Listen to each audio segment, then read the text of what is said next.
Hi, I'm Andy Wormsley and thank you very much for clicking on my website. I'd like to take a couple of minutes in this video by showing you the design process, how I essentially design sets.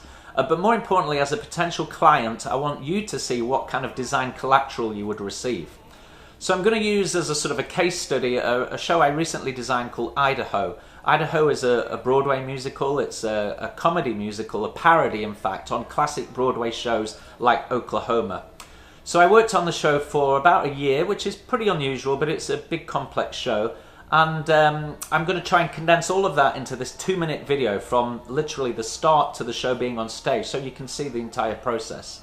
Of course, whatever show I'm working on, whether it's a Broadway musical or a TV game show or a corporate gig, whatever it is, it always starts with a brief. So in the case of Idaho, I met with the producers and the director, choreographer, the writer, and was briefed. And then, of course, I went away and researched. So I read the script, I listened to the music, and it's a period piece, so I did research on the period.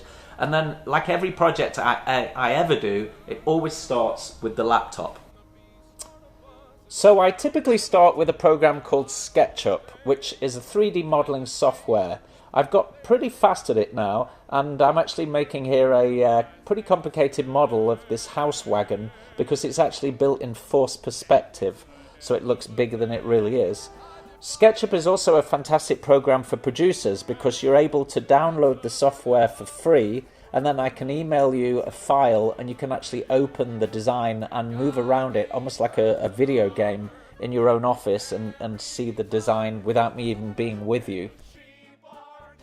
After I've made several items like the house, the barn, storm shelter, various items that are needed in the show, I then build the unit set and I bring all those items into the unit set, and then you can see the whole thing complete the way the audience will see it. Eventually I add all the other scenes needed throughout the show, and I either email the model to the production team or I meet with them in person.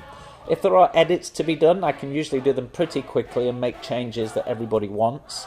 And sometimes a production requires a 3D animation that you can see here. This is a fully rendered animation that shows all the automation, it shows all the movement of the scenery, and this is a really good tool for the team. Sometimes I can also take JPEG renderings directly from this and just email them so that everybody has a still image of the different scenes as well.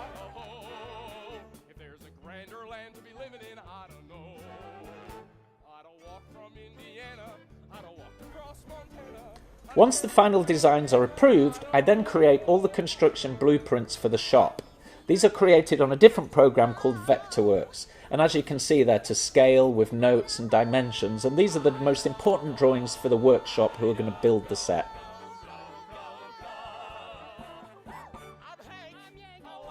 Towards the end of the process, I visit the shop several times during construction and just make sure everything's being built properly, and then I'm present on stage or in the studio during the load-in and make sure that everything's being put up properly. The best part of the entire process for me is when I get to see the whole thing come together, something that started as a completely blank screen and came out of my head and into reality on stage with actors, musicians, and hopefully an enthusiastic audience. For our favorite underground crop. Idaho, if there's a grander land to be living in, I don't know. I'd walk from Indiana, I'd walk across Montana, I'd carry the grand piano to Idaho. I'm easier than a newborn calf to throw.